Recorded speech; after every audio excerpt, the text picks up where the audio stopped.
Hey friend, Roger Christofferson here again with another first listen review. And this one I did not listen to twice in a row. I actually just got done listening to it for the third time.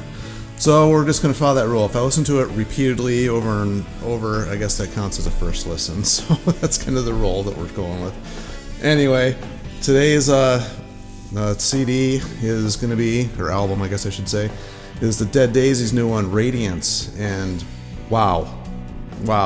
I mean, I'm giving it away right from the start on this one. Holy moly, is this one a banger. If anybody out there is not familiar with Dead Daisies, they've been around since like 2012. They are kind of a super group at this point, I guess, but they didn't really start out that way. The only remaining member from the original lineup is David Lowery, who I don't know much about before this band, but the first album they had a different singer on it. Actually, Glenn Hughes, the singer on this album, is their third one. Slash played and co-wrote on their first album. They had a song called Lock and Load. That was like their first single, big hit, I guess, kind of got them a little notoriety. But since then, it's been pretty much just an ever-changing line of musicians. It's still, I mean, just pretty much every album they change musicians. I actually got to see them open up for Kiss here a few years ago, and they had John Corabi singing, and Doug Aldrich was in the band, Tichy, Marco Mendoza, and Corabi singing. It was a pretty cool show. I mean, I have to say, I was impressed. And I was a fan before I saw them. I had actually known about them, but finally getting to see them was actually really cool.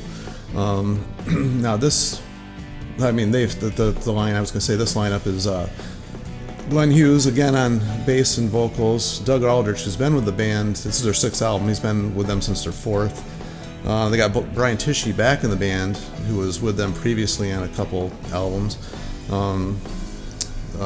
They've had like a number of different people just over and over. I think the Tommy Clefitas, I believe is how you say it, was on the previous tour, but actually Dean Castronovo played on the last one, and he didn't do any singing. He did the background vocals, but him and Doug Aldrich are together in the Revolution Saints, so I guess it kind of made sense for him to join on. But I'll tell you what, when Glenn Hughes took over on Holy Ground, which if you haven't got that album, is also an amazing album. They're all good albums, but I tell you what, when Glenn Hughes took over, Glenn Hughes has been one of my favorite singers ever since I actually first heard him.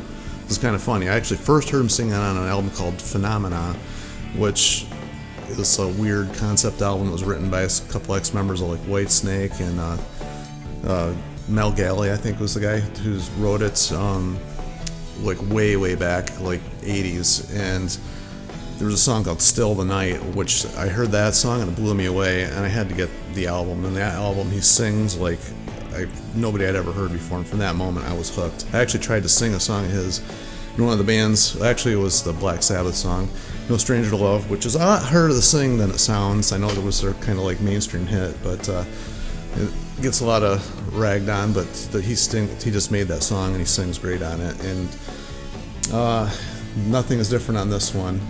They got, oh man, how many different people they had. I could go down the list. I'm just kind of reading the list of people that have been in this, and it's just amazing how many people have been in it. But I guess that's kind of the way it was meant to be from the start. It was never meant to be like a one solid band. It was meant to be more of a project. So I guess that's kind of how it's turned out to be. But when Glenn Hughes took over, to me it was like, this is a completely different band. Even though Doug and the original member there, Lowery, has been with them since for a while. He's been with them since the start, and Doug Aldrich has been with them for quite a few years now.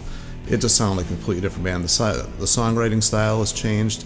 The singing is like out of this world. I mean, Corabi's a great singer, but you can't compare with Glenn Hughes. He's got that soul and the range and the funk style he plays with bass. Marco Mendoza was a great bass player, but Glenn Hughes just has the style that he brings in everything he does, and it's no mistaking it. It's all over this album, and there's riffs galore. I don't want to go down through every single song here, but I'll just point out a couple highlights.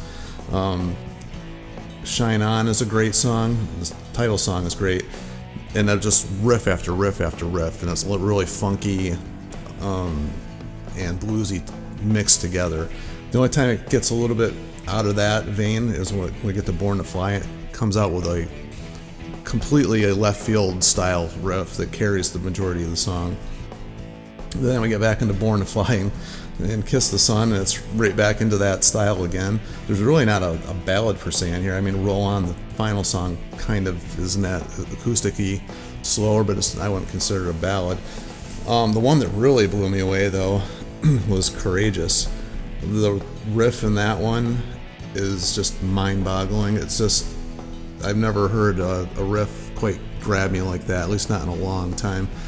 And Cascade and Not Human, he's got that, they make a lot of use of empty space, and that's kind of like the way funk goes a lot too, and they do that really well on this, and it just sounds like a live band.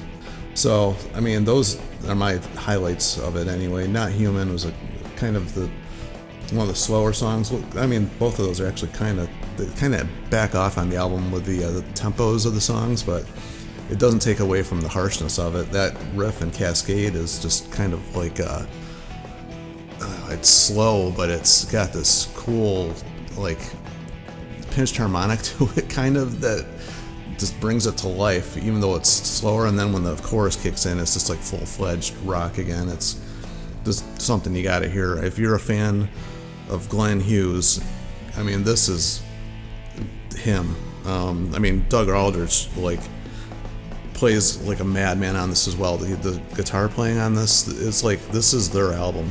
Brian Tichy, of course, great musician in his own right, and he's got a great style, but he holds it down really well for those two guys. They're just all over this album. I know it's a 4-piece band, so I mean, it's hard to know exactly what Lowry contributed as far as his playing goes and his style. You know, which part is which, and the rhythms, it's kind of hard to tell. But when it comes to the leads, I mean, man, Aldrich is tearing it up. Can't say enough about this one. I'm probably gonna just keep playing this one. I told on the last review I was gonna keep playing Sammy Hagar's, because that one was a pretty good album too. But this one, I think, is taken over. This one might be like one of my top 10 for the year. It's really that good, and I've just heard it today for the first time. So anyway, I'm gonna get back to listening. Like, subscribe, and all that fun stuff. Talk to you guys later. Thanks.